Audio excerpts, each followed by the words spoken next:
Hey guys, Chef Jojo here with ECO, and on this episode of Shift Drink, we're going to talk about failure and why we need to embrace it. And as always, we're going to talk about this over a drink.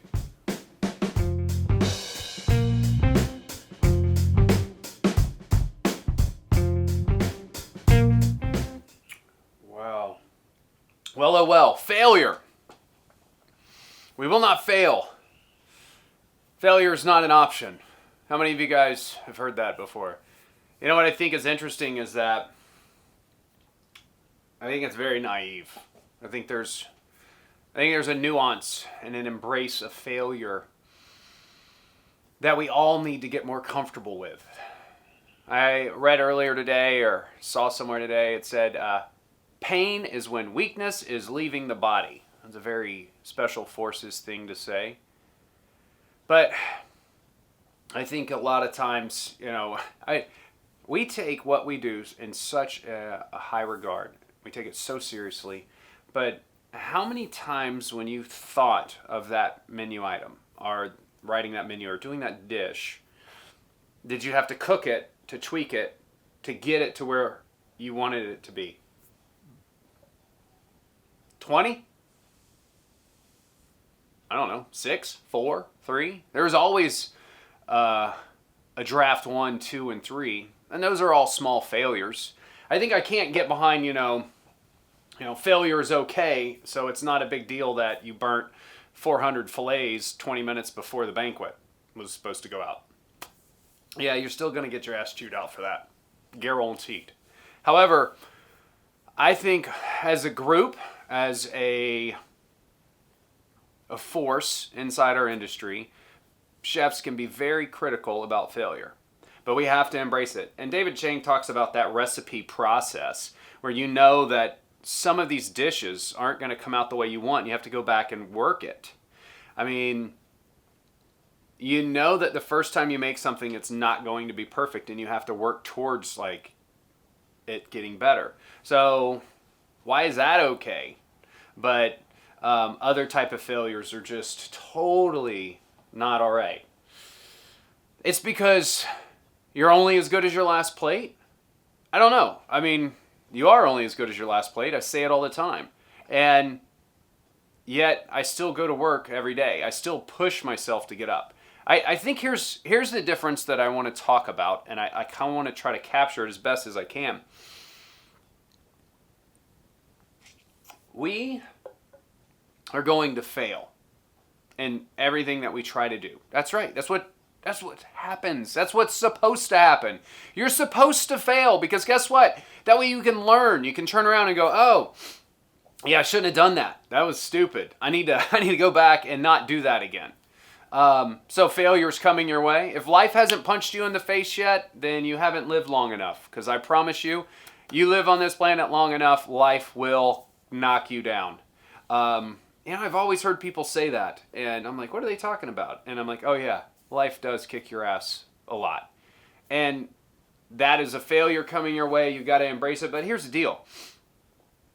Just get up. Dust yourself off. Move forward. And go, oh, yeah, I'm not doing that one again. Don't make the same mistake twice, if possible. Sometimes that doesn't work out that way. A lot of people that you know keep doing the same thing and expect a different result. I know that's the definition of insanity because people have said it before. But we're only human. That's just sometimes not a good excuse. However, when you're pushing yourself in the kitchen, it's funny because when we started out, it was a totally different world, right? When you first started cooking, you wanted to learn how to cook. Everything was so new and you loved it and you try everything. And then there were very simple techniques to fail at, right? It was like, oh, I overcooked the hamburger, or I didn't julienne that onion perfectly all the way through. That's practice.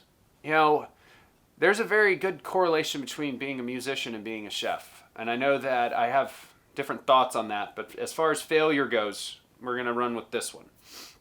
You have to practice. You have to repeat. There's a skill involved, and the only way you develop a skill is to do it in repetition. So many of us think that you only have to do it 3 or 4 times, especially nowadays with social media, right? It's supposed to be instant gratification. Like, I do it 3 times, got it figured out, what's next? I'm going to go and use lasers to cook food. Slow down for a second. Strong technique of the basics will win every time. That's one of my opinions. You have to have good foundations. And being a musician, you know, one of my best friends that I went to culinary school, Ronald James, at Ron James Music, you can follow him, phenomenal musician. To this day, he still practices and hones his craft.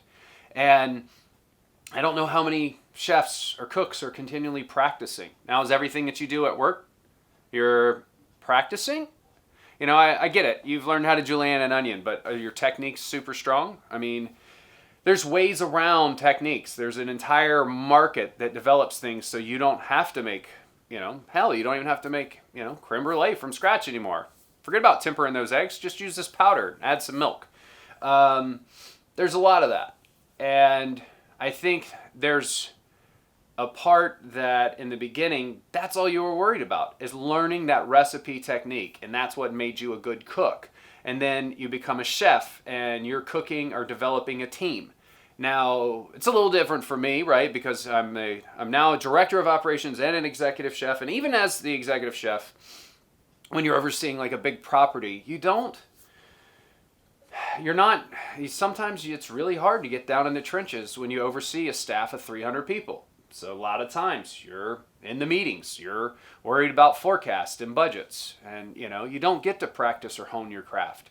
You get to practice spreadsheets or hone your craft on financial numbers. It's a different set of failures that are coming your way. When I fail, it costs a lot of money. And the higher you climb up, or the more responsibility you get, the bigger the failure.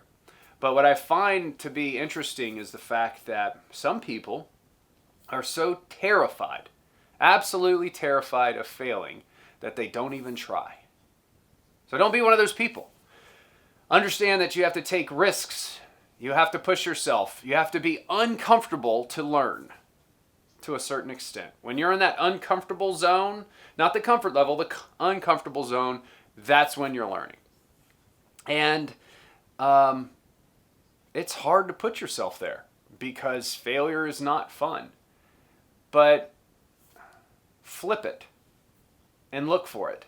Put yourself in situations that you can control the failures that are heading your way so you can learn as much as possible. Because that's what it's all about, right? You growing as a chef and becoming a leader. People have asked me, like, what do I do to become a chef? I want to know what's the best path to go. Like, I want to be a chef. What do I need to do? Well, I mean, you got to push yourself. You got to sacrifice. And you got to be okay with the fact that you are going to make mistakes. Now, the mistakes I want you to avoid are the restaurant's closing because you mismanaged it, or you're fired because you're not a good manager. You have to be self-aware and you have to embrace the moments. But even if that does happen to you, because I'm going to be here to tell you right now, you work in this business long enough, those conversations are probably going to happen. You might get fired. The restaurant might close. You might have to look for another job. You might have to quit the job that you're at because it's not good for you. All of those are opportunities. When there's failure, there's opportunity, or where there's change, there's opportunity. Look for the opportunities, not the failures, and learn from your experiences. That's it for today. I hope you guys enjoyed this shift drink. You can hit the bell below or follow us on YouTube or hit us up on Snapchat or Instagram or Facebook. And as always, I'm Chef Jojo Doyle. Until next time, cheers.